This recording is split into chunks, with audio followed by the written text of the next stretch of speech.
News 18 के digital platform पर आपका इस्तकबाल है। मैं हूं बडगाम से आबिद हुसैन। बडगाम की आज दिन की 3 बड़ी खबरों से आपको रूबरू कराते हैं। जिस तरह से आपको मालूम है, पहलगाम में हुआ आतंकी हमले के बाद वादी में जो सयाहों की आमद का सिलसिला है वो कम हुआ है। अगर हम बात करेंगे श्रीनगर इंटरनेशनल एयरपोर्ट की, पहलगाम आतंकी हमले से कबल भारी तादाद में जो पैसेंजर्स है वो श्रीनगर एयरपोर्ट पर लैंड करते थे, लेकिन अब पहलगाम आतंकी हमले के बाद जो तादाद जिस तादाद से यहाँ सयाह आते थे उसके बिल्कुल 50% से कम लोग श्रीनगर इंटरनेशनल एयरपोर्ट पर लैंड कर रहे हैं।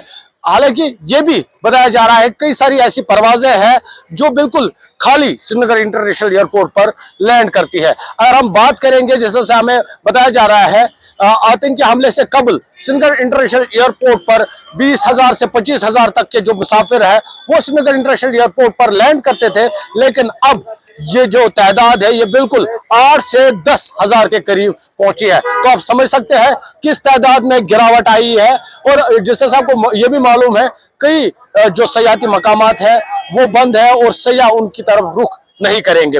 दूसरी बड़ी खबर जिस पर हमारी नजर रहेगी वो ये है, क्योंकि सयाहती मकाम दूध पथरी लगातार बंद है और वहां पर जो सयाहत से वाबस्ता लोग हैं उनमें नाराजगी है, उनमें वो परेशानी है, क्योंकि उनका जो बिजनेस है वो सयाहों से चल रहा था। दूध पथरी की अगर हम बात करेंगे, कई सारे जो टी ओनर्स है जो कश्मीरी नून चाय वहां पर बेचते थे, उनके स्टॉल्स खाली पड़े हैं, बंद पड़े हैं। और वहां पर क्योंकि जिस तरह से मैंने पहले ही कहा, ये लोग सयाहत से वाबस्ता थे और सयाहत से ही वो अपना जो रोजगार है वो कमा रहे थे, लेकिन अब जब सयाहों की आमद कम हुई है तो इनके रोजगार पर असर पड़ा है।